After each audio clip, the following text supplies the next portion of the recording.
Well, I thought I'd better say something about how not to feel pain when you're giving birth. Now, I know it's an individual thing, so I don't want to make people feel bad if they have already felt pain. But if you follow this advice, whatever pain you would have felt can be reduced to, in my case, well, nothing. But it's a difficult thing, pain, because it goes with your state of mind. So, for instance, during the Second World War, people in the same ward who'd lost limbs, the people who'd had accidents, let's say road accidents, felt a lot more pain than the people who'd come back from the front, because the people back from the front were just so relieved to be in hospital that they didn't feel the pain. So that's just to show that it's your attitude. Now, something that natural midwives do in France that I've heard about is they teach you to feel the muscles inside your womb. Now, these muscles are what help you give birth. They're part of your body. It's an amazing thing. We are so lucky, us women, to be able to give birth, because if you can feel your body while you're giving birth, feel it all working, it's just such a great experience. Now, I'm not trying to diminish the pain that we feel. I'm just trying to show you that if you enter into it and go with it, it's actually a joy because it's all working. And what stops it from working is fear. Now, I mean, fear comes in, the doctor might say, oh my God, or the midwife might say, oh, or you might have old feelings, or your mum might have said, oh, it's agony. And that's important. The fear is important because in normal life, if something gets scary, you don't want to be giving birth. For instance, on my second birth, we couldn't wake up the guy who had a car, so I had to drive. And although I was getting pains or contractions, which is pain, but if you know what it is, it's different, as I keep trying to say. But they stopped while I was driving the car, although they were coming every minute and a half at that point.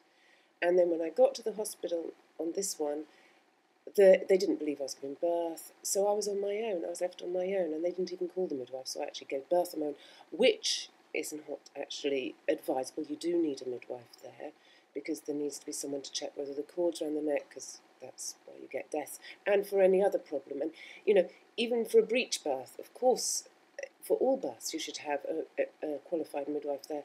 But what I'm just trying to say is, even for instance, a breech birth, if you do what I'm saying, go into your body and then feel it. Go into the pain.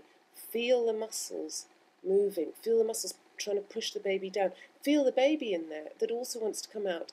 And you're helping, the muscles are helping the baby to come out.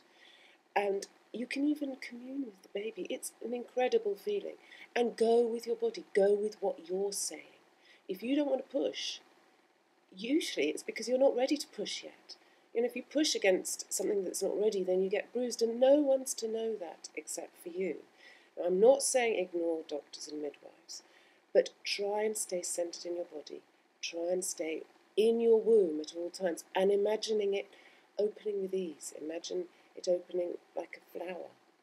And then I just cannot tell you how beautiful it is and how much easier it'll make any birth. I also just wanted to mention the best position, because I've explained about the pain and going into the pain and being in your womb, feeling the muscles, feeling that you're doing a job. You're there doing a job, helping this baby to come out. A wonderful, wonderful job, and you need to concentrate on doing that. Now, it's a bit like cramp, and I mean, everyone probably knows the agony of cramp, and when you first felt it and you didn't know what to do, probably in your calf at night, and what do you do? And then someone teaches you to pull your foot back, and oh my gosh, it relieves it. It's amazing. Well, I suddenly discovered this fantastic thing where if you stretch that part of your abdomen with those muscles, so you're stretching it up like that. So, and for me, a very good way was kneeling up in the hospital bed. the side, the top of the bed came up at a right angle to the horizontal piece. So if you put your arms over the top bit, so it's stretching it, and then you've got this whole length down your abdomen that you're stretching, and you're kneeling, so gravity's helping the baby to come out. But the stretching really helps relieve the cramping, because it is like cramping, because it's trying to push this baby out. It really helps relieve it. So it's just another idea.